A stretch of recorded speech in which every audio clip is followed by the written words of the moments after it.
యేసుక్రీస్తు నామములో మీ అందరికీ ప్రేమపూర్వకమైన వందనాలండి.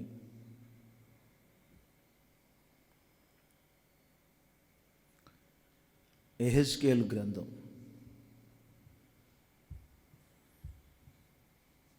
37వ అధ్యాయం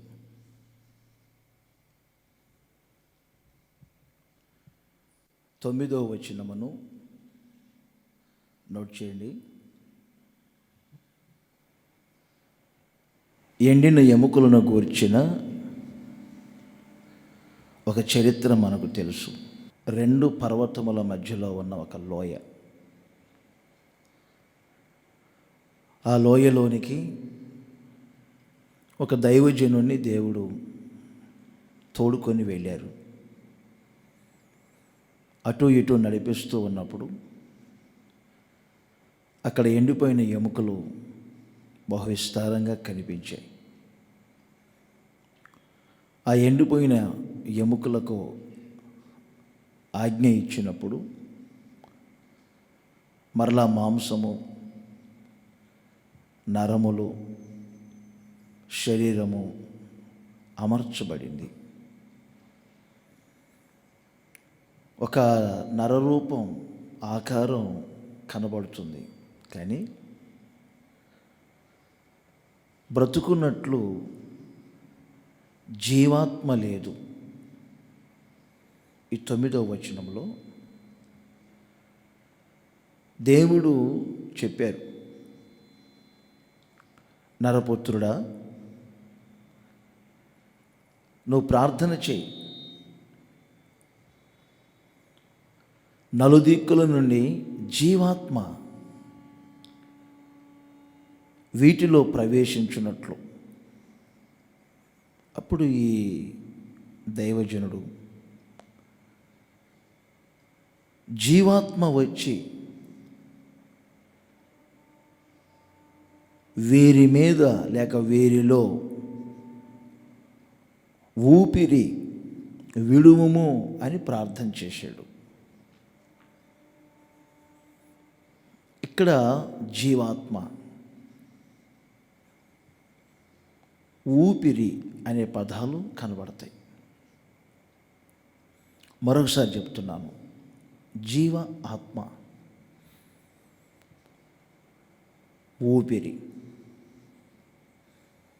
మనకు తెలుసు బ్రీతింగ్. ఒక మనిషి ఆకారంతో మనిషి పూర్తిగా కనబడుతూ ఉన్నాడు, కానీ బ్రతకటానికి ఊపిరి అవసరం. ఇక్కడ జీవాత్మ, ఊపిరి వేరువేరుగా మనకు కనబడతాయి. ఇదే విధముగా మనకు ఆదికాండంలో ఏం కనపడుతుందో తెలుసా? చూడండి, 2వ అధ్యాయము 7వ వచనాన్ని ఒక్కసారి మీరు గుర్తించండి. దీనికి చాలా దగ్గర సంబంధం ఉంటుంది. ఇక్కడ దేవుడు ఏం చేశారు? తన రూపముతో తన పోలికగా మనిషిని సిద్ధపరిచాడు.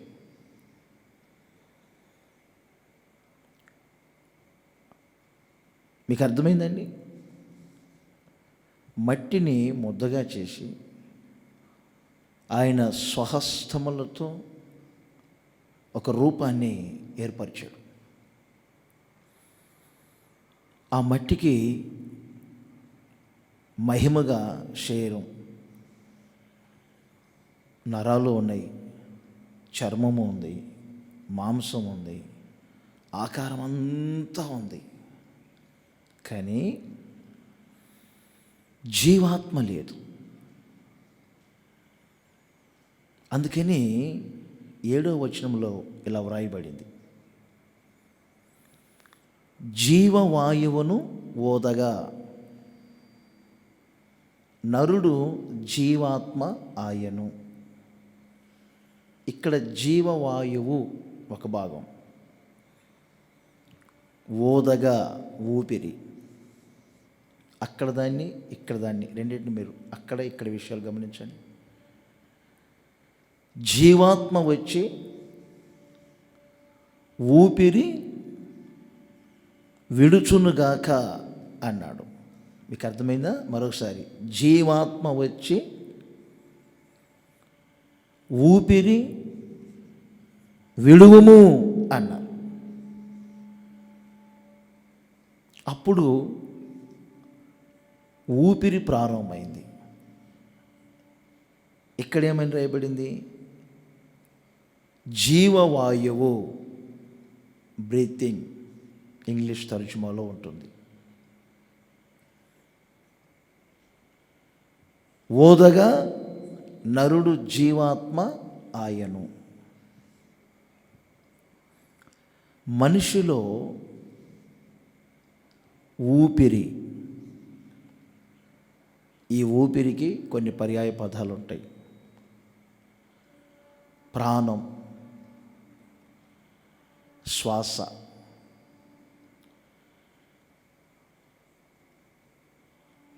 ఎంత ప్రాముఖ్యం!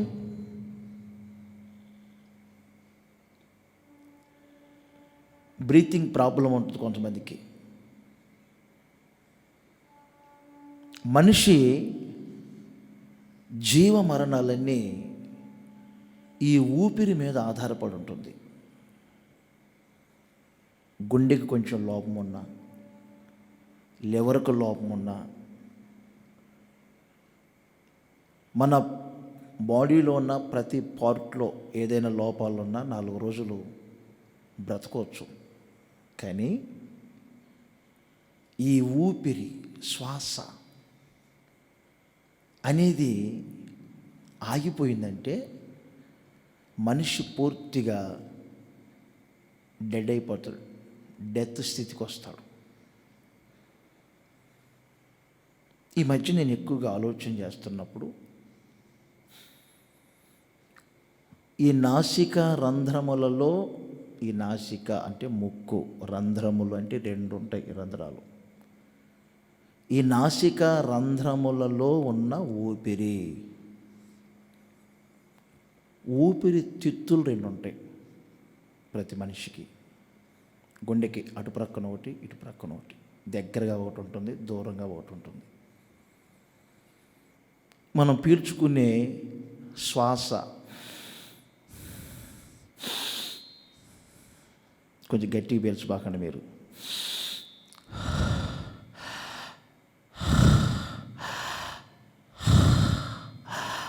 ఇది ఊపిరి, శ్వాస, బ్రీతింగ్. ఇది కొంచెం పై ఊపిరి. దీన్ని మామూలుగా ఇంకా ఉచ్ఛ్వాస, నిశ్వాస అనే పదాలు కూడా ఉపయోగిస్తారు. ఆ పై ఊపిరి కొంచెం అన్నప్పుడు అక్కడ ఆగిందనుకో, అయిపోయినట్టు మనిషి అని ఆగిందనుకో, ఇక అయిపోయినట్టు. మార్చి నెల నుండి కరోనా టెస్టుల్లో ఎక్కువగా చనిపోతుంది ఎవరంటే ఈ ఊపిరి ప్రాబ్లం. నేను పరిశోధనలో నాకు తేలింది ఏమిటంటే, మార్కు సువార్త 5వ అధ్యాయం 13వ వచనాన్ని మీరు గమనించండి. ఈ 5వ అధ్యాయంలో చాలా అపవిత్రాత్మ శక్తుల చేత ప్రేరేపింపబడుతున్న ఒక వ్యక్తి మనకు కనబడతాడు. యేసుక్రీస్తు సముద్ర ప్రయాణం చేసి గెరాసీనుల ఆ ప్రాంతానికి వెళ్ళాడు. సమాధుల్లో వాసం చేస్తున్న వ్యక్తిని చూశాడు. అతనిలో ఉన్న దయ్యాలన్నీ యేసుప్రభుతో మాట్లాడటం. సరే, ఈ అపవిత్రాత్మ శక్తులన్నీ మమ్ములను అదిగో ఆ పందుల మందలోనికి పంపించు అని అడిగాయి. యేసు ప్రభు ఆ అపవిత్రాత్మలన్నిటినీ పందుల మందలోనికి వెళ్ళమని చెప్పాడు. మీరు 13వ వచనాన్ని నోట్ చేసుకోండి. ఎప్పుడైతే ఈ అపవిత్రాత్మలన్నీ ఆ పందులలో ప్రవేశించాయో, ఇప్పుడు చెప్పండి, ఊపిరి తిరగక చచ్చెను. మీరు నోటితో కూడా ఒకసారి చెప్పండి, ఊపిరి తిరగక చచ్చెను. ఊపిరి తిరగక చచ్చెను. ఇప్పుడు చూడండి, కరోనా ప్రవేశించిందంటే ఊపిరి ఆడక చస్తున్నారు. అందుకే చాలామందిని చూడండి, హాస్పిటల్లో జాయిన్ చేస్తున్నారు. ఇక్కడ కాదని నెల్లూరు అని, నెల్లూరు కాదని ఇంకో చోటని, ఇంకో చోటని, ఇంకో చోటని తరలిస్తున్నారు.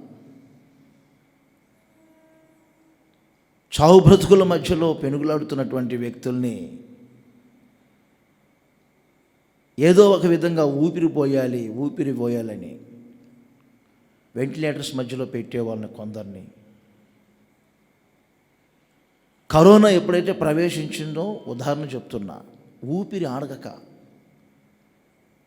ఏమని చనిపోతున్నారు. ఇక్కడ చూడండి, అదే లోపం కనపడుతుంది. ఎప్పుడైతే ఈ దయ్యపు శక్తులైన పందుల మందలో దూరాయో, ఊపిరి తిరగకట చచ్చిపోయినాయట. అవేలేండి, అవేమో సముద్రంలో పడ్డాయి, మనోళ్ళేమో హాస్పిటల్లో పడుతున్నారు. ఊపిరి తిరక్క చచ్చాయి. అంటే ఊపిరి ఆగిపోతే మనిషి ఆగిపోయినట్లు అర్థం. జీవము లేని మృతముతో సమానం. అందుకని మనిషిలో చాలా అవసరమైనది, ప్రాముఖ్యమైనది మన నాసికా రంధ్రములలో ఉన్న జీవవాయువు. ఆ జీవవాయువుకే మరొక పేరు ఏమిటంటే ఊపిరి, శ్వాస. బిబ్లికల్గా నేను కొంచెం పోల్చి మాట్లాడే వ్యక్తిని కనుక, యోబు గ్రంథంలో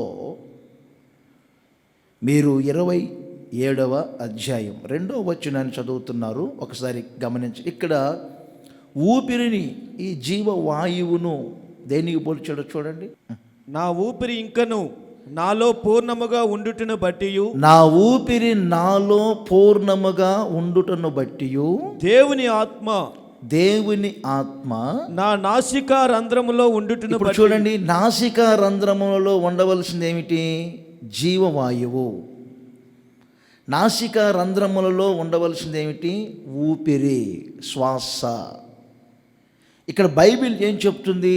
నాసికా రంధ్రములలో ఏమున్నది? దేవుని ఆత్మ ఉన్నది.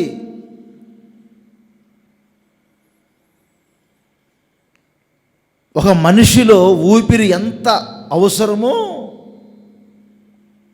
ఈ శ్వాస ఎంత ప్రాముఖ్యమో బిబ్లికల్గా, బైబిల్ పరంగా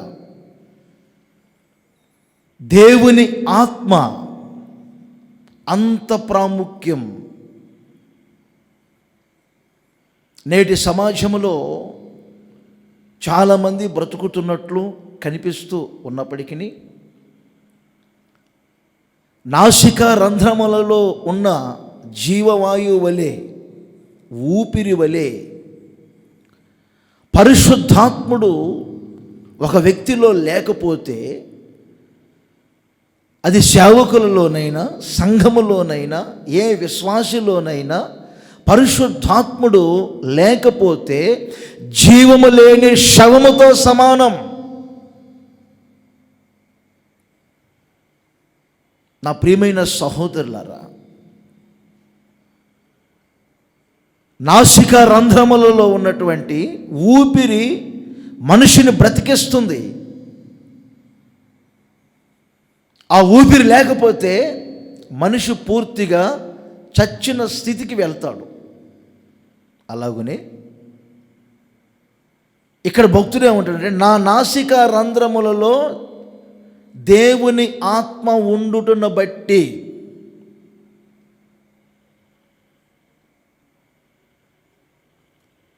నరపుత్రుడా, ఆజ్ఞాపించు. నలుదిక్కుల నుండి జీవాత్మ వచ్చున్నట్లు ఆ జీవాత్మ వీరిలో ప్రవేశించున్నట్లు, ఆ జీవాత్మ వచ్చి వీరి మీద ఊపిరి విడుచున్నట్లు ఆజ్ఞాపించు. జీవాత్మ వచ్చి ఊపిరి విడవగా వాటిలో జీవము ప్రారంభమాయెను. ఈ మాటలు వినుచున్న ప్రతి ఒక్కరి నాసిక రంధ్రములలో ఉన్న ఊపిరి వలె పరిశుద్ధాత్ముడు ఉండునుగాక, పరిశుద్ధాత్ముడు ఉండునుగాక, పరిశుద్ధాత్ముడు ఉండునుగాక.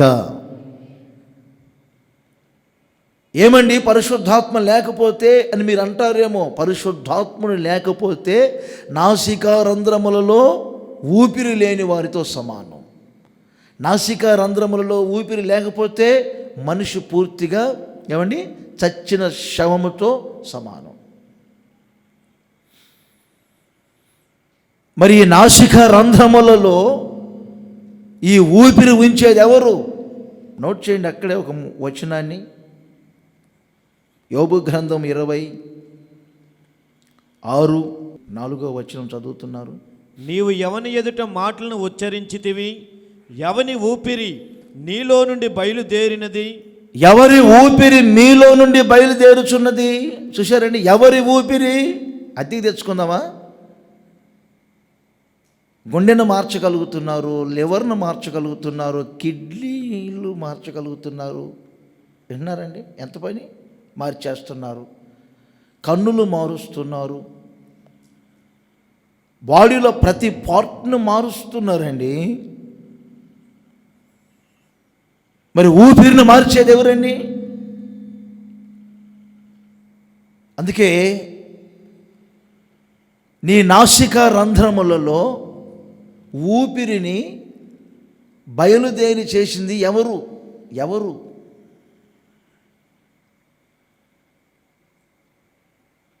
మన నాసిక రంధ్రములలో జీవవాయువుని ఆయన ఊదాడు, ఊపిరి పెట్టాడు. ఆ ఊపిరిని బట్టి మనం బ్రతుకుతున్నాం. చిన్న చీమకైనా దోమకైనా ఊపిరి ఒకటి ఉంటుంది. వినండి వినండి, చిన్న చీమకైనా దోమకైనా ఊపిరి ఒకటి ఉంటుంది. ఊపిరి ఆ చిన్న దోమైనా చీమైనా ఆ ఊపిరిని బట్టి బ్రతుకుతున్నాయి. మనమేమో పాపం తెలియక బ్యాట్లతో ఆటలాడుకుంటున్నాం. విన్నారండి? టప్పును చంపేస్తున్నారు మన వాళ్ళు. బ్యాట్ ఆట ఆడినట్టు అదొక ఆట. వీళ్ళకి టప్ అంటది అంటే ఊపిరి పోయిందని అర్థం. చీమలు చంపాలంటే లక్ష్మణ్ రేఖ చుట్టూ గీతకేస్తారు. మాడి మసిమగ్గి అయిపోతాయి పాపం. ఊపిరి పోతుంది. ఊపిరి ఇంత చిన్న చీమ దోమ, అందులో తలకాయ ఎంత, మెదడు ఎంత, దాంట్లో ఆ ఊపిరి ఎంత ఉంటుందండి. ఆ ఊపిరి కూడా దేవుడు పోశాడు. మీరు అనుకుంటారు కొన్నిసార్లు దోమ చిన్నది కాబట్టి చిన్న ఊపిరి ఉంటుంది, చీమ చిన్నది కాబట్టి చిన్న ఊపిరి ఉంటుంది, నేను 70 కేజీలు కాబట్టి కొద్ది పెద్ద ఊపిరి ఉంటుంది, లేక నేను 90+ కాబట్టి ఇంకొంచెం ఊపిరి ఎక్కువ ఉంటుంది అనుకుంటున్నారు. ఊపిరి కేజీలు తక్కువ ఎక్కువ ఉండదు. విన్నారండి? దాని కొలతలు లేవు.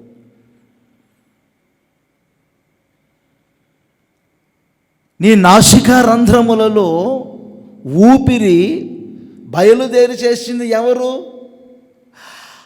అది ఎవరిచ్చారు? ఇది ఎవరిచ్చారు? అది ఎవరిచ్చారు? ఈ కొంచెం ఆపి 4 ఏసీలు పెట్టుకొని పండుకోండి మీరు.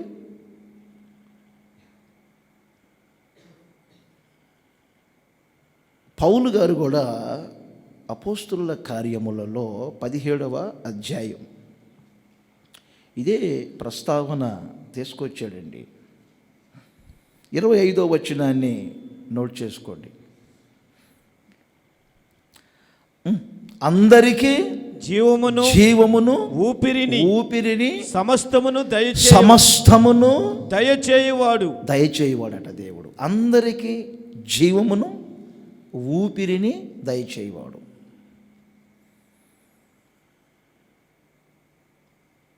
బైబిల్ పరంగా మనం కొంచెం ఆలోచన చేస్తే దేవుని ఊపిరి వేరు.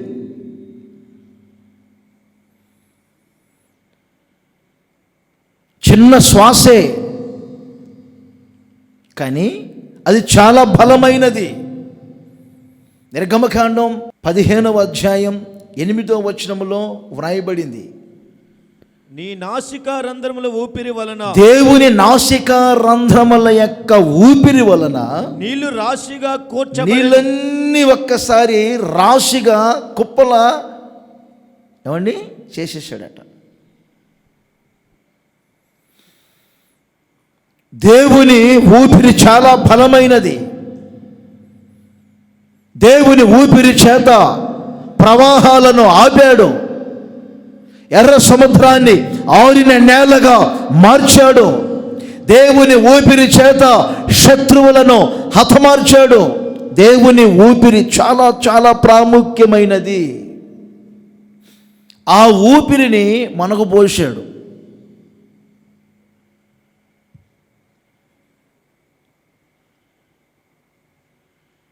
ఎలీషా ఒక రోజున తన శ్వాస ద్వారా ఏమండి చావు బ్రతుకుల మధ్యలో పెనుగులాడుతున్నటువంటి వ్యక్తికి శ్వాసను పోశాడు.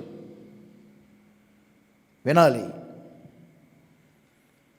ఎక్కడో ప్రాణం పోతుందా ఆ పిల్లోడిది.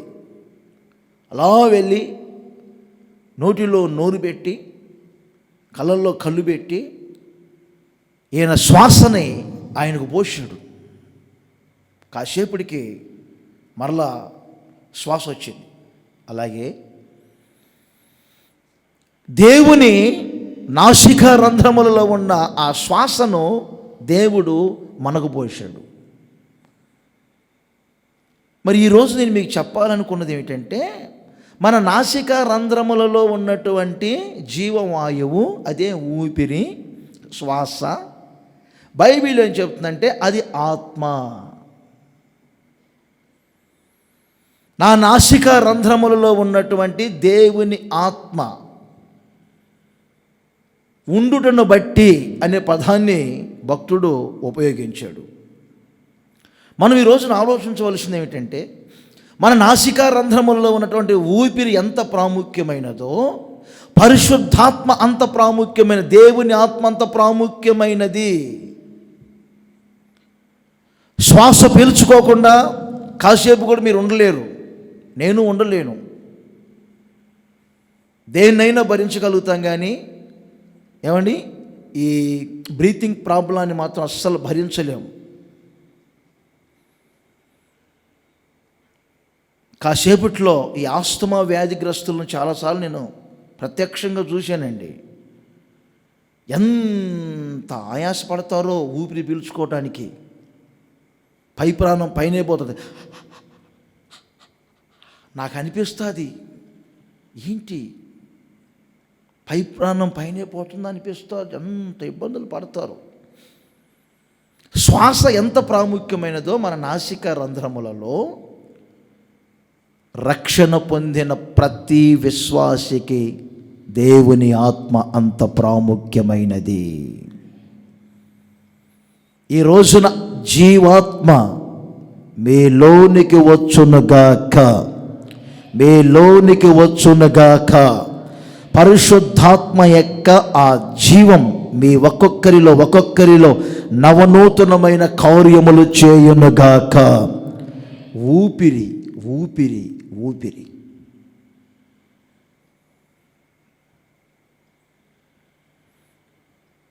విలాప వాక్యాల్లో 4:20 ఉంది. మనుషుల మధ్యలో ఉన్న అనుబంధాలను బట్టి ఇక్కడ భక్తులు అంటారండి, మాకు ఊపిరి వంటి వాడు. మాకు నాసికా రంధ్రముల, చూశారండి, మాకు నాసికా రంధ్రములలో ఊపిరి వంటి వాడు, ఊపిరి వంటి వాడు. ఎవరిని గురించో చెప్తున్నారు అనుకోండి. ఇప్పుడు మనం ఆలోచన చేద్దామా? కొందరిసార్లు చూడండి, పిల్లలు చూసి తల్లిదండ్రులు అంటూ ఉంటారు, నా ఊపిరి నీవే అని. పిల్లలు కూడా కొన్నిసార్లు తల్లిదండ్రులను చూసి అంటారు, నా ఊపిరి నీవే డాడీ, నీవే మమ్మీ అంటారు. ఊపిరి నీవే అనేటువంటి వ్యక్తులు ఊపిరి తీస్తారో పోస్తారో మనకు తెలియదు, కానీ మనుషుల మధ్యలోనే ఇలా ఉంటే నేను ఎప్పుడు అనుకుంటాను, నా ఊపిరి నా యేసయ్య, నా ఊపిరి పరిశుద్ధాత్ముడు. ఆ ఊపిరి అయినటువంటి ఆత్మ మీ ఒక్కొక్కరిలోనికి వచ్చునుగాక, మీ ఒక్కొక్కరిలో క్రియ చేయునుగాక. ఇదిగో ఈ సందేశము వినుచూ ఉన్నప్పుడే దేవుని ఆత్మ నలుదిక్కుల నుండి జీవాత్మ ఒక్కొక్కరిలో ప్రవేశించునుగాక. మృతతుల్యమైనటువంటి ప్రతి శరీరములో జీవము ప్రారంభమగునుగాక. అనుభవించండి. ఈరోజు ప్రభు దేవుని ఊపిరి ద్వారా అనేకమైనటువంటి నవనూతనమైన మార్గాలలో ఒక్కొక్కరిని నడిపించునుగాక. నలుదిక్కుల నుండి జీవాత్మ వచ్చునట్లు, ఇదిగో వీరి మీద ఊపిరి విడుచున్నట్లు జీవాత్మ ఆయను.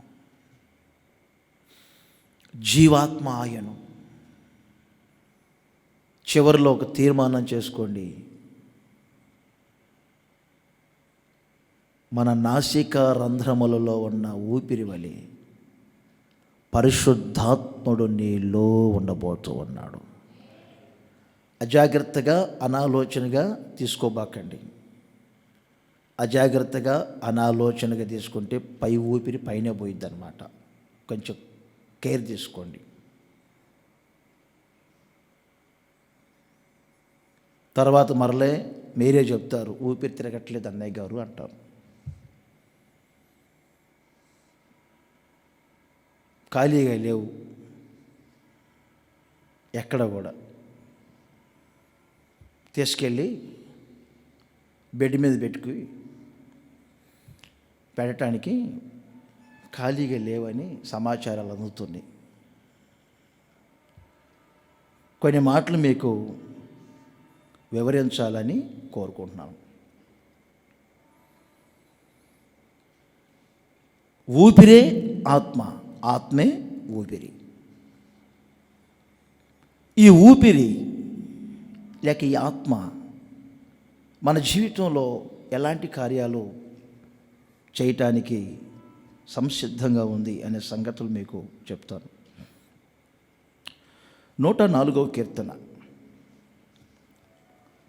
30వ వచనాన్ని ఒకసారి మీరు నోట్ చేయండి. ఇక్కడ ఒక విషయాన్ని ఆలోచన చేద్దాం. నీవు నీ ఊపిరి విడవగా అవి సృజింపబడును. చూశారండి, అవి సృజింపబడును. అట్లు నీవు భూతలమును నూతన పరుచుచున్నావు. ఊపిరి చేత భూతలను నూతన పరుచుచున్నాడు. భూతలను అంటే భూతాలు కాదు, భూమిని అని అర్థం. భూమిని ఆయన నూతన పరుచుచున్నాడు ఊపిరి చేత. అప్పుడప్పుడు జెండా వందన కార్యక్రమాలు జరిగేటప్పుడు స్వతంత్ర దినోత్సవం రోజున రాజకీయ నాయకులు చెప్తూ ఉంటారు, ఏమని? దేశమంటే మట్టి కాదోయ్, దేశమంటే మనుషులని. భూతలను అంటే భూమిని నూతన పరచుట వలన ప్రయోజనం ఏముందండి? ఆత్మీయంగా మనం ఆలోచన చేస్తే నేల మట్టితో చేయబడినటువంటి నరుడే ఒక భూతలము, నరుడే ఒక భూమి. మనందరూ తెలుసు కదా, 65వ కీర్తనలో 7వ వచనము నుండి కొన్ని విషయాలు వ్రాయబడినాయి. ఒక భూమికి సంబంధించినటువంటి విషయాలే కాదవి. ఆయన భూమిని దర్శించి అనే పదం ఉపయోగించారు. భూమిని దర్శించి ఏం చేస్తున్నారట? దానిని తడుపుచున్నావు, దానికి మహదైశ్వర్యమును కలగజేస్తున్నావు. దేవుని నది నీళ్లతో నిండి ఉన్నది. నీవు భూమిని అట్లు సిద్ధపరిచిన తర్వాత వారికి ధాన్యము దయచేస్తున్నావు. దాని దుక్కులను విస్తారమైన నీళ్లతో తడుపుతున్నావు. దాని గనుములను చదును చేయుచున్నావు. వాన జల్లుల చేత దాన్ని పదును చేయుచున్నావు. అది మొలకెత్తగా నీవు దాన్ని ఆశీర్వదించుచున్నావు. సంవత్సరమును నీ దయా కిరీటం. ఇవన్నీ ఒక భూమికి సంబంధించిన విషయాలే కాదండి. కొంచెం ఆత్మ సంబంధంగా మనం ఆలోచన చేస్తే దీనికి అనుగుణమైన మాటే మనకు 8వ కీర్తనలో కనపడుతుంది. నీ చేతి పని అయిన ఆకాశమును చూడగా, నీవు కలగజేసిన చంద్ర నక్షత్రములను నేను చూడగా నాకు ఆశ్చర్యమవుతుంది. అక్కడ భూమిని దర్శించనే పదం. ఇక్కడ చూడండి, నరపుత్రుని దర్శించుటకు వాడు ఏ పాటి వాడు?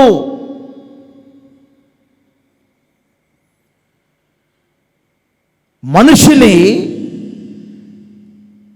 పరిశుద్ధాత్ముడు ఏం చేస్తుంటాడంటే నూతన పరుస్తూ ఉంటాడు. ఎలా? ఊపిరి చేత భూతలను ఆయన నూతన పరిచినట్లు పరిశుద్ధాత్ముడు మన లోనికి వచ్చినప్పుడు పరిశుద్ధాత్ముడు మనల్ని ఏం చేస్తుంటాడంటే ఎప్పుడు రెన్యువల్ చేస్తూ ఉంటాడు. ఎప్పుడు ఏమండి? తాజాగా మారుస్తూ ఉంటాడు పరిశుద్ధాత్ముడు. మనం ఆలోచించవలసిన విషయం ఏంటంటే, మన నాసికా రంధ్రములలో ఊపిరిని ఎంత ప్రాముఖ్యంగా మనం గమనిస్తున్నామో, అలాగే పరిశుద్ధాత్ముని ఆ విధంగా మీరు ఆస్వాదించాలి. అప్పుడు పరిశుద్ధాత్ముడు ఏం చేస్తాడు? ఈ శ్వాస ప్రాబ్లం లేకపోయినప్పుడు మనిషి హెల్తీగా ఉంటాడు.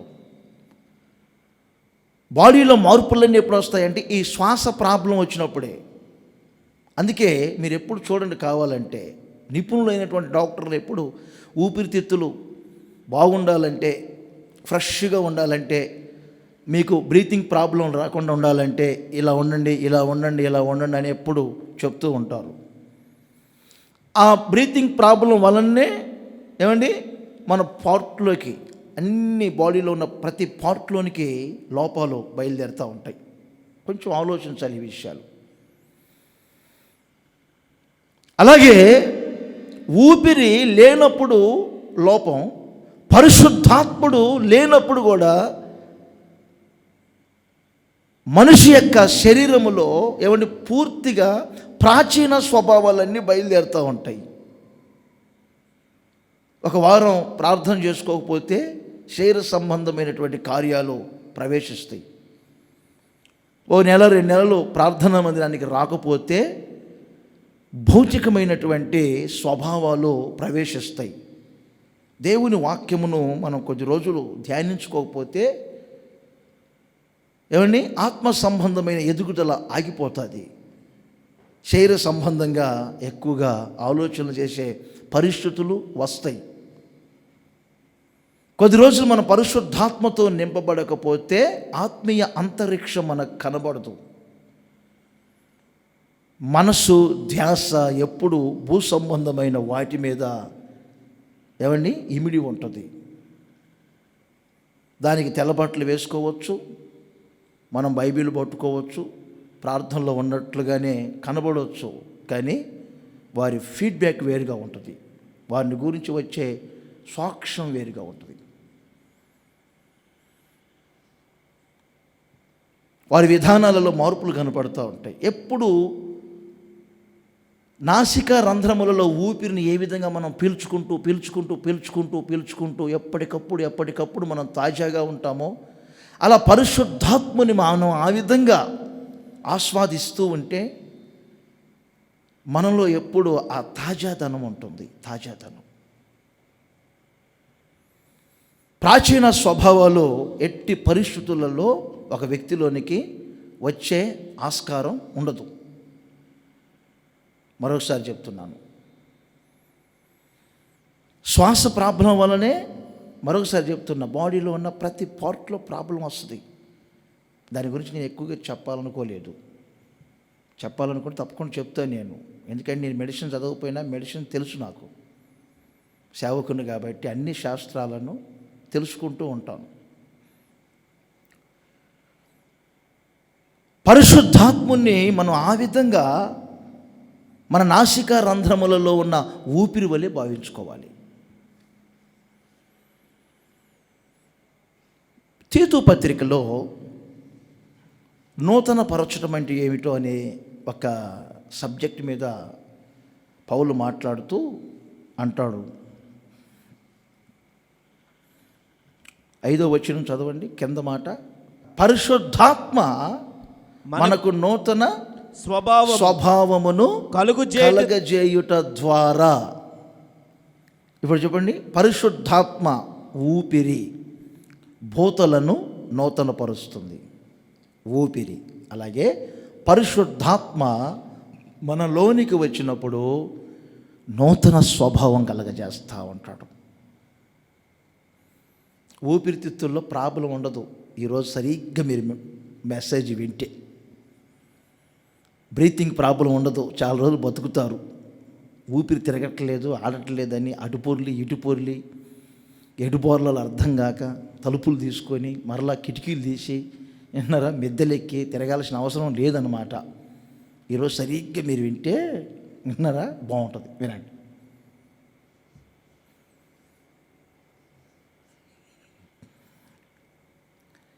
పరిశుద్ధాత్మ మనకు నూతన స్వభావము కలగజేయుట ద్వారా మనము రక్షింపబడితిమి. చూసారా, నూతన స్వభావము మనల్ని రక్షిస్తుంది.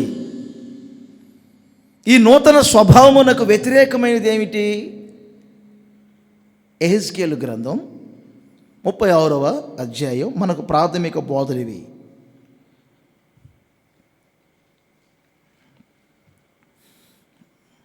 26వ వచనంలో మనకందరికీ తెలుసు, నూతన స్వభావమును నూతన హృదయమును నీకు ఇచ్చేదను, నీలో నుండి రాతి గుండెను.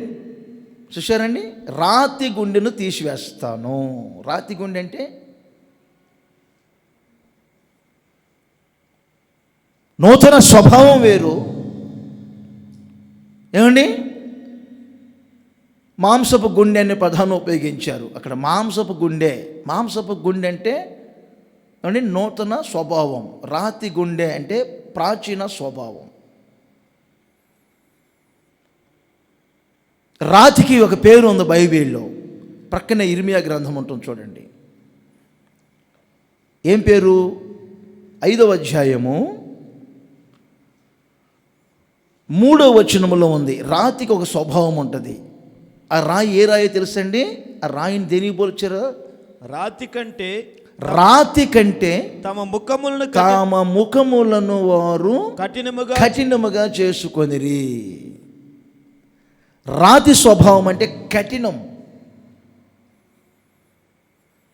పరిశుద్ధాత్ముడు ఒక సేవకునిలో ఉన్నప్పుడు ఆ పరిశుద్ధాత్మ ద్వారా ఆ సేవకునిలో ఏమండి రాతి హృదయం అంటే ఆ కఠిన స్వభావం కనబడదు.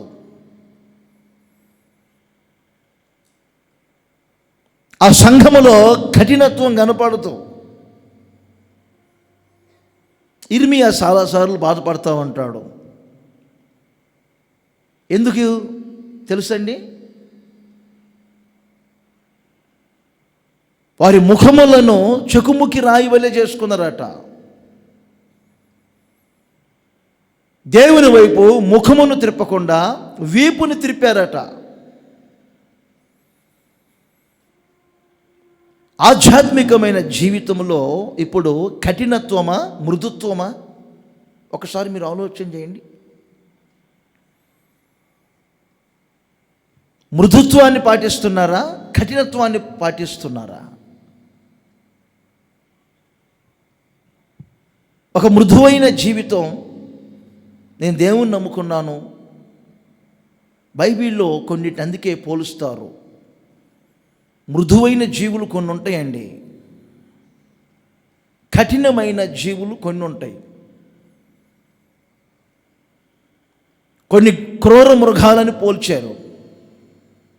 క్రూర మృగాలంటే అర్థం ఏంటి? వాటిల్లో ఉండేది క్రూరత్వం.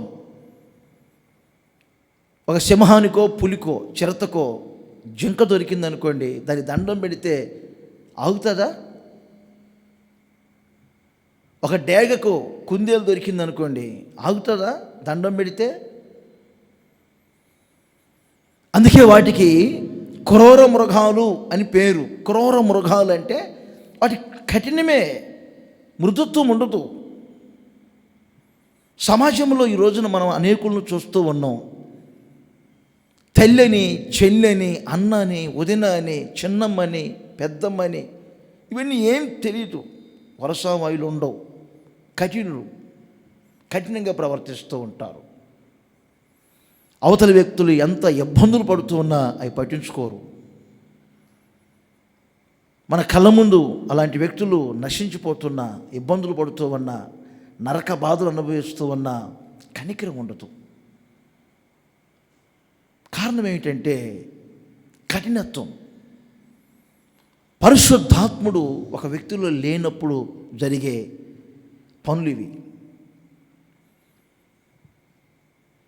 శుచిమెత్తనవి, ఒక కుందేలు కానివ్వండి, ఒక పావురం కానివ్వండి, ఇవన్నీ మృదుత్వం, మృదువైన జీవులు ఇవి.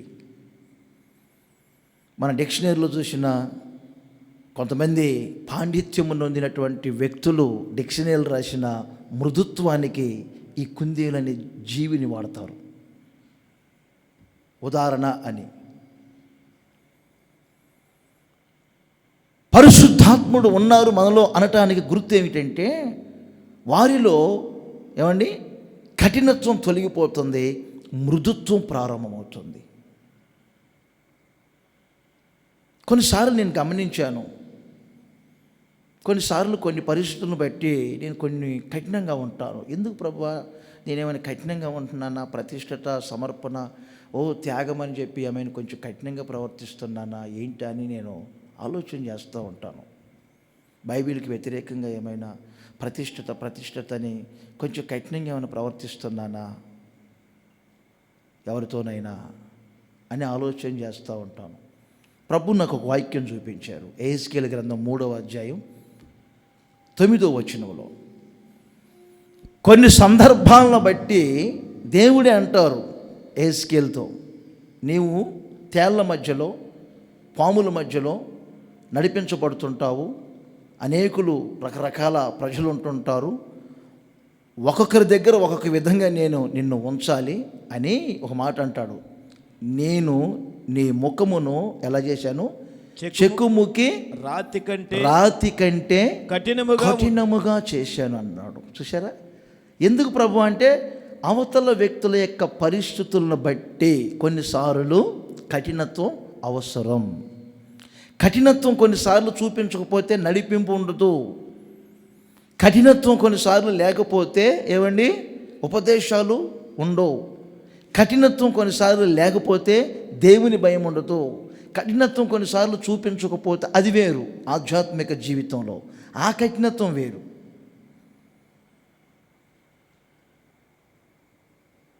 యెహెజ్కేలుతో దేవుడు అంటాడు, నేను వారి పరిస్థితులను బట్టి అవతల వారిని కంట్రోల్ చేయాలని, క్రమపరచాలని నీ ముఖము నేనేం చేశాను? చెకుముకి రాతి కంటే కఠినంగా చేశాను. ఆ సేవకుడు అప్పుడే కంట్రోల్లో ఉంటాడు. లేదంటే నువ్వు కఠినంగా ఉండకపోతే ఆ సేవకుడు చెడిపోతాడు, సంఘం పాడైపోతుంది. కొన్నిసార్లు చెకుముకి రాతి వలె కఠినంగా కంట్రోల్ చేయకపోతే విన్నారా, మార్కెట్ యాడ్ అయిపోయింది, సంస్థ సంఘం అంతా క్వాలిటీ పోయిద్ది, క్వాంటిటీ పోయిద్ది, స్వచ్ఛత ఉండదు. అది వేరు, ఆ భాగం వేరు. పరిశుద్ధాత్ముడు మీలోనికి వస్తూ ఉన్నప్పుడు మిమ్మల్ని పరిశుద్ధాత్ముడు నూతన స్వభావాలతో నడిపిస్తూ ఉంటాడు. ఎప్పుడు మీ అంతరంగ పురుషుడు నూతనపరచబడుతూ ఉంటాడు. ఎక్కడ ఏమండి పులుషుని పిండి లాంటి స్వభావాలు ప్రవేశించవు. కొంచెం అన్నం మిగిలిద్ది, గిన్నెలో అలాగే ఉంచుతారు. 2 రోజుల తర్వాత చూడండి, వాసన కొట్టిపోతూ ఉంటుంది. అలా నీ అనుమనువులలో, నీ హృదయపు లోతులలో ఎక్కడ కూడా ఈ చీడనేది ప్రవేశించకుండా ఎప్పుడు ఫ్రెష్గా ఉంటుంది మీ మనస్సు, ఎప్పుడు తాజాగా ఉంటుంది మీ హృదయం, ఎప్పుడు తాజామయంగా మారిపోతూ ఉంటారు. కొందరు మిస్టరీగా ఉంటుంటారు, అరమరలగా ఉంటుంటారు, అర్థం కాదు. డోర్స్ ఓపెన్ చేసిన ఆ బీరువాకి ఇంకొక లాక్ ఎక్కడుందో అర్థం కాదు, కింద లాకు అర్థం కాదు, ఏం అర్థం అవ్వదు మనకు కొన్నిసార్లు. అలాగే కొంతమంది బ్రతుకులు కూడా అరమరలగా ఉంటుంది, ఎంత పరీక్షించినా అర్థం కాదు. దాచుకుంటున్నావు ఏదో మరోసారి చెప్తున్నా, ఏదో 3 సార్లు అన్నా, ఏదో లోపల పెట్టుకున్నావు. తల్లిదండ్రులకు తెలియకుండా ఏదో చేస్తున్నావు, భర్తకు తెలియకుండా ఏదో చేస్తున్నావు, భార్యకు తెలియకుండా ఏదో చేస్తున్నావు, ఇతరులకు తెలియదులే అని చెప్పి ఏదేదో దాచుకుంటున్నావు. తర్వాత పరిస్థితులు తారుమారైతే, మూత తీసినప్పుడు ఆ కంపు బయలుదేరితే ఎవరు బాధ్యులు కారు. పరిశుద్ధాత్ముడు ఎందుకో తెలియజేస్తున్నాడు. బోతలను ఊపిరి నూతనపరిచినట్లుగా పరిశుద్ధాత్ముడు మీ ఒక్కొక్కరిని నూతనపరచునుగాక. నోట్ చేయండి. యోబు గ్రంథం 26వ అధ్యాయం 13వ వచనాన్ని కూడా చదువుతున్నారు. ఆయన ఊపిరి విడువగా ఆకాశ విశాలములకు ఆయన ఊపిరి విడవగా ఆకాశ విశాలములకు అందము వచ్చెను.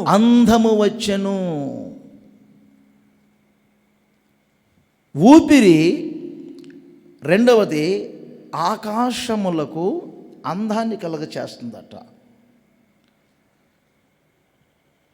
ఇందాకేమో భూమి, వినండి, ఇది భూమి అంటే మనం గమనించాలి, భౌతిక సంబంధమైన జీవితం. ఇది ఆకాశం.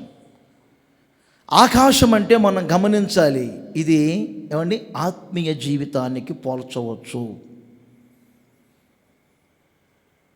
ఈ లోకంలో మనం 2 విధములైన జీవితం చేస్తున్నాం. ఒకటి భూ సంబంధమైనది, రెండవది ఆత్మ సంబంధమైనది. పౌలు గారు బోధించినప్పుడు కూడా తన బోధనలు ఇలాగే అంటారు. భౌతిక పురుషుడు, బాహ్య పురుషుడు, రెండవది అంతరంగ పురుషుడు. ఆధ్యాత్మికమైన జీవితంలో ఏమండి అందము రావాలి. అందము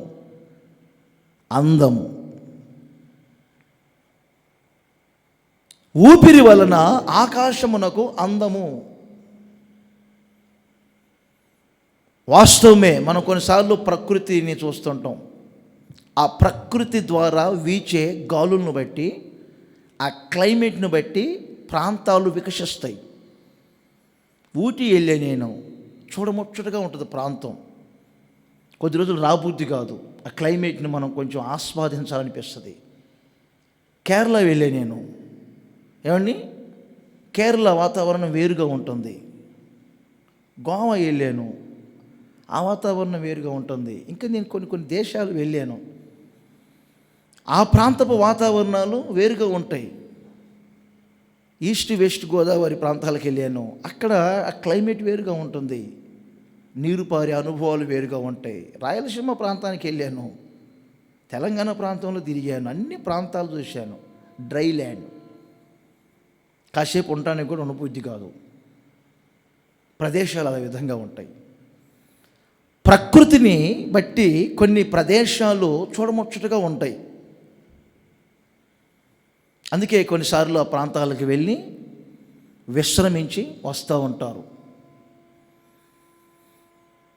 అలాగే పోల్చి మాట్లాడుతున్నాను, ఊపిరిని బట్టి, అదే ఆ వాయువుని బట్టి ఏమండి ఆకాశమునకు ఒక అందము వచ్చిందట.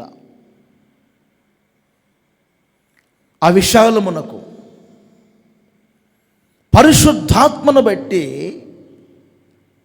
మనలో ఒక ఆధ్యాత్మికమైనటువంటి అందం వస్తుంది. ఏమిటి ఆధ్యాత్మికమైన అందం? ఈ ఆధ్యాత్మికమైన అందం ఎప్పుడు పోగొట్టుకున్నాడు మనిషి? మహిమా ప్రభావములతో వస్త్రమును ధరించాడు. మహిమా ప్రభావములనే ఆజ్ఞను అతిక్రమించి మహిమా ప్రభావములను పోగొట్టుకున్నప్పుడు మనిషి పూర్తిగా ఏమండి నేల మనిషిగా మారిపోయాడు. అంతకుముందు అందుకే వారిద్దరికి వస్త్రములు లేవు, మహిమే వారికి ఆ వస్త్రం. ఎప్పుడైతే ఆజ్ఞ అతిక్రమించి పాపం చేశారో, మహిమను కోల్పోయారో, దేవుని స్వరూపము దేవుని పోలికైనటువంటి ఆ మహిమను కోల్పోయిన క్షణం ఏమండి వారు దిగంబరులయ్యారు. అందుకే వారికి అంజూరపు ఆకులు అవసరమైంది ఆ రోజు. ఇంకొక విధంగా మీకు చెప్పాలంటే చర్మపు చొక్కాలను తొడిగే పరిస్థితులు వచ్చినాయి.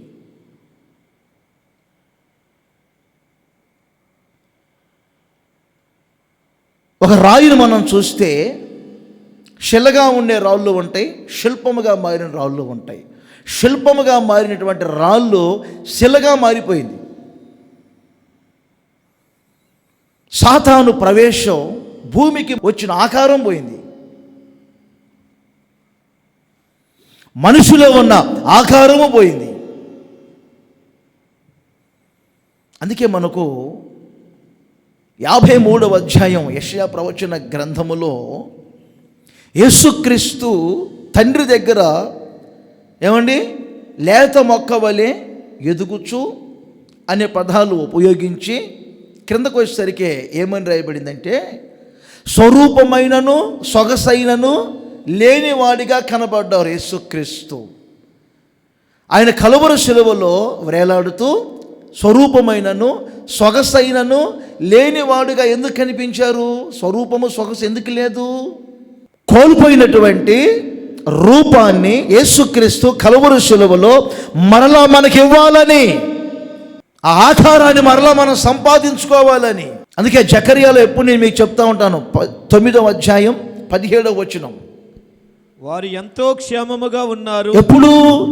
క్రీస్తు యేసులోనికి వచ్చిన తర్వాత వారు ఎంతో సొగసుగా ఉన్నారు, వారు ఎంతో ఏమంటే క్షేమంగా ఉన్నారని వ్రాయబడింది. పరిశుద్ధాత్మని పని ఏమిటి? యేసు రక్తం మనలో ఒక ఆకారం తీసుకొచ్చింది. పరిశుద్ధాత్మని పని ఏమిటంటే మనిషి పోగొట్టుకున్నటువంటి రూపాన్ని, పోలికను పరిశుద్ధాత్ముడు మరలా తిరిగి మనకు దేవుని పోలికను, దేవుని యొక్క ఆకారాన్ని ఇస్తాడు. అందుకే ఆత్మచేత మనము ఆ పోలికగా మార్చబడుచున్నాము. నాసికా రంధ్రములలో ఉన్నటువంటి ఏమండి ఊపిరి ఎంత ప్రాముఖ్యమో పరిశుద్ధాత్ముడు అంత ప్రాముఖ్యం.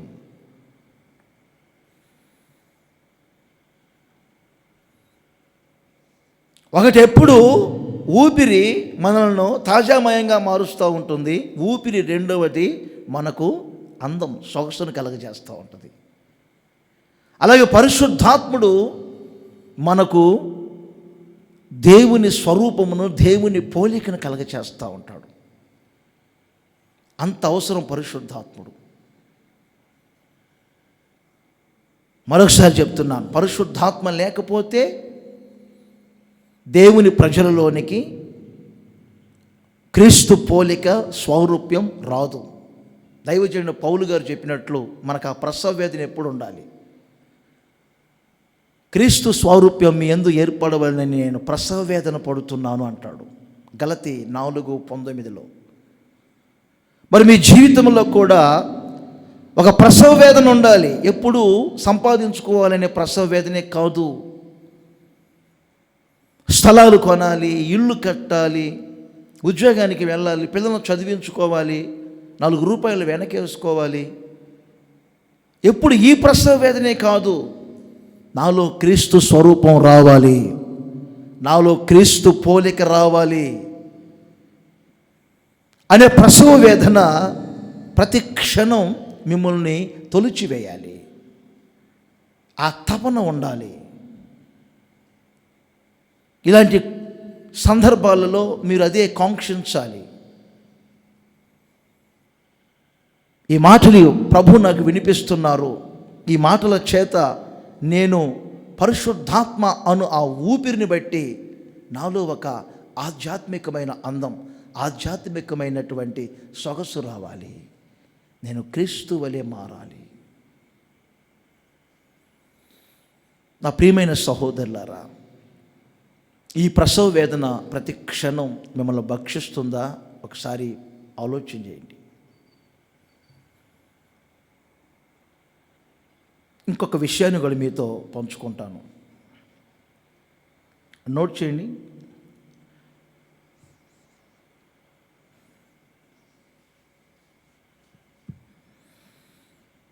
ముప్పై 32వ అధ్యాయం 8వ వచనం, యోబు గ్రంథం.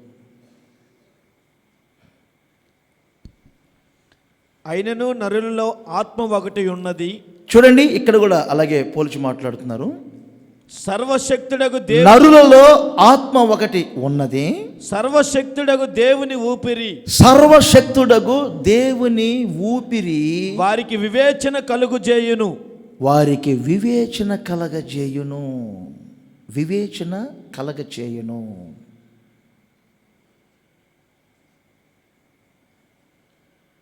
ఒకసారి తలలు పైకి లేపానండి. కొంచెం దీన్ని లోతుగా మనం ఆలోచన చేయాలంటే ఊపిరితిత్తులకి గుండెకి ఒక కనెక్షన్ ఉంటుంది.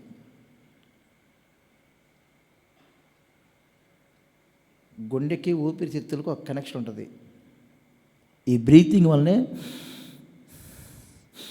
అని ఆ ఊపిరితిత్తులు ఎలా తీసుకొని దాంట్లో నుంచి మరలా గుండెలోనికి సరఫరా, గుండెలో నుంచి ఊపిరితిత్తులోనికి, ఈ విధంగా అన్నీ పనిచేస్తుంటాయి. అంటే ఇదొక్కసారి అని ఆగిపోయింది అనుకో, మనిషి ఆకారంగానే ఉంటుంది,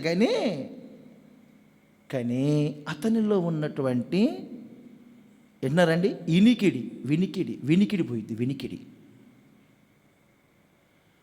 వినికిడి అంటే ఆయనలో ఉన్నటువంటి ప్రతిదీ ఇక కోల్పోతారు. అంటే పరిశుద్ధాత్ముడు ఇచ్చే, విన్నారా మీకు, వివేచన పోతుంది. ప్రతి మనిషి ఉన్నారండి లోకంలో, ఎందుకు లేరండి? మనకంటే గనులు ఉన్నారు, శ్రేష్టమైనటువంటి వ్యక్తులని ప్రదర్శించబడే వ్యక్తులు లేరండి. వారిలో జ్ఞానం లేదండి, వివేకం లేదు, వివేచన లేదు. పరిశుద్ధాత్మను బట్టి దేవుడు మనకు వివేచన కలుగజేస్తారు.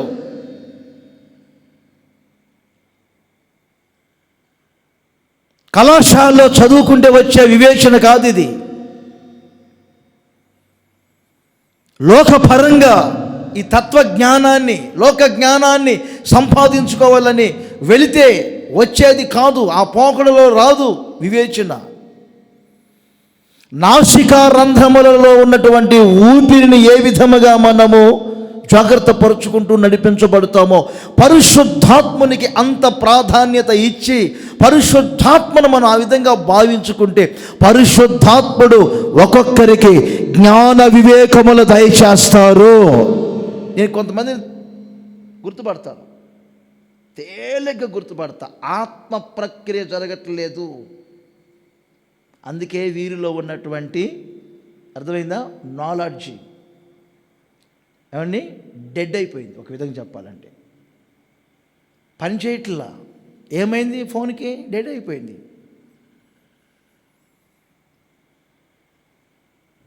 పైకి మాత్రం ఆకారానికి కనబడతారు, వివేచనలే. దేవుడే కొన్నిసార్లు చింతిస్తున్నారు, వివేచన లేని ప్రజలు. యెషయా ప్రవచన గ్రంథంలో రాయబడింది, 11వ అధ్యాయములో 2వ వచనాన్ని చదువుతున్నారు, ఒక్కసారి వినండి. పరిశుద్ధాత్మ మన జీవితంలో ఒక ఆధ్యాత్మికమైనటువంటి స్థితిని ఎలా కలగచేస్తారు? యెహోవా ఆత్మ, దేవుని ఆత్మ, జ్ఞాన వివేకములకు ఆధారము, జ్ఞానమైన వివేకానికైనా అదే ఆత్మ ఆధారం. అక్కడితో అయిపోలేదు వచనం. ఆలోచన బలములకు ఆధారముగా ఆత్మ, ఆలోచనలకు బలమునకు ఆధారం ఆత్మేను. తెలివిని యెహోవా యెడల భయభక్తులు, దేవుని యందు భయభక్తులు పుట్టించు ఆత్మ. మీకు జ్ఞానమును వివేకమును పుట్టించు ఆత్మ, ఆలోచనలను పుట్టించు ఆత్మ, బలాన్ని పుట్టించే ఆత్మ, దేవుని యందు భయభక్తులు పుట్టించే ఆత్మ నీ జీవితంలో నాసిక రంధ్రములలో ఊపిరి వలె నీవు భావించుకుంటే ఏ కళాశాలలో చదవాల్సిన అవసరం లేదు, జ్ఞాన వివేచనలు పొందాల్సిన అవసరం లేదు. పరిశుద్ధాత్ముడు అగపరిచే జ్ఞానము ఎదుట లోక జ్ఞానం దేనికి పనికిరాదు.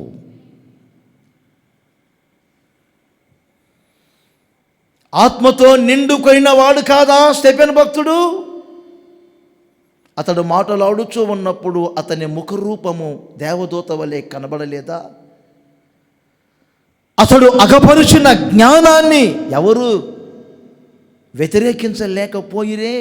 కారణం ఆత్మతో నిండుకొనినవాడు. ఆత్మతో నిండుకొనిన ఒక సేవకుని గుర్తించవచ్చండి. ఆత్మతో నిండుకొనిన ఒక ఏమంటే సిస్టర్ను గుర్తుపట్టవచ్చు, తేలిగ్గా గుర్తుపట్టవచ్చు. తేలిగ్గా ఒక ఆత్మ నింపుదల ఉందా లేదా ఈ సిస్టర్ గారికి, ఒక ఆత్మ నింపుదల ఉందా లేదా ఈ బ్రదర్ గారికి, ఆత్మ నింపుదల ఉందా లేదా ఈ విశ్వాసులకి అని తేలిగ్గా గుర్తుపట్టవచ్చు. ఆ ఆత్మ నింపుదల ఉంటే ఆ ఆత్మ నింపుదలలో వస్తాయి ఈ ఆధ్యాత్మికమైన స్థితి. ఒక్కసారి మరి మీరు ఆలోచన చేయండి. ఊపిరి ఎంత ప్రాముఖ్యమో పరిశుద్ధాత్మను అంత ప్రాముఖ్యమనే సంగతిని గుర్తించండి. భౌతిక సంబంధమైన జీవితమే కానీ ఆత్మ సంబంధమైన జీవితమే కానీ ప్రస్తుతం మనం జీవించే స్థితిలో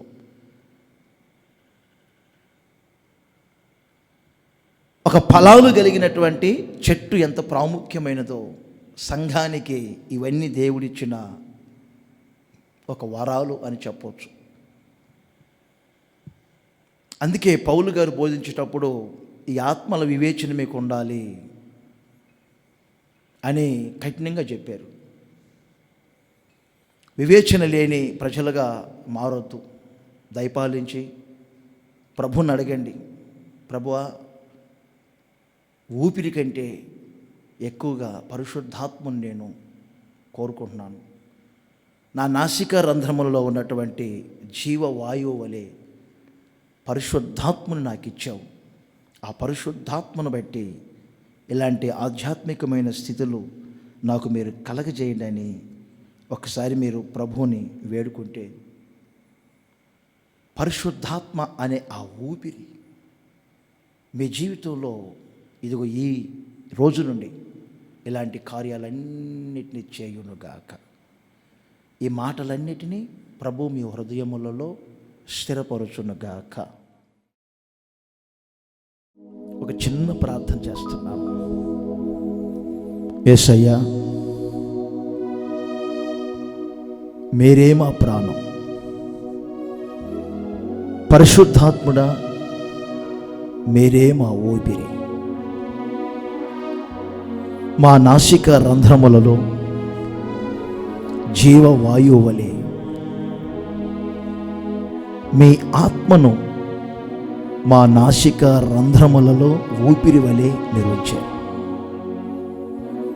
మనిషికి నాసిక రంధ్రములలో ఉన్నటువంటి ఊపిరి ఎంత ప్రాముఖ్యమైనదో ఈ మాటలు అందించిన సేవకులుగా మాకు కానీ వినినటువంటి ప్రజలకు పరిశుద్ధాత్మ అను ఊపిరి, ఆ జీవాత్మ ఎంతో అవసరమని ఇప్పటి వరకు శ్రేష్టముగా మీరు బోధించినందుకు స్తుతిస్తున్నాను.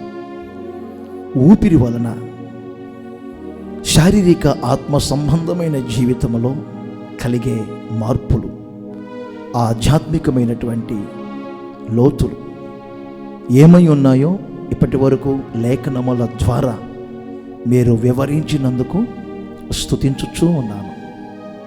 మరి ఈ మాటలన్నిటినీ పూర్ణముగా విని వారి అనుసరణలోనికి తీసుకొని వచ్చి తండ్రి పూర్ణముగా అంగీకరించుచూ ఉన్నారు. మరి ఈ మాటలన్నిటినీ ప్రతి ఒక్కరి హృదయములలో భద్రపరచండి. ముఖ్యముగా ఈ మాటల ప్రకారంగా ఒక్కొక్కరిని జీవింపచేయండి.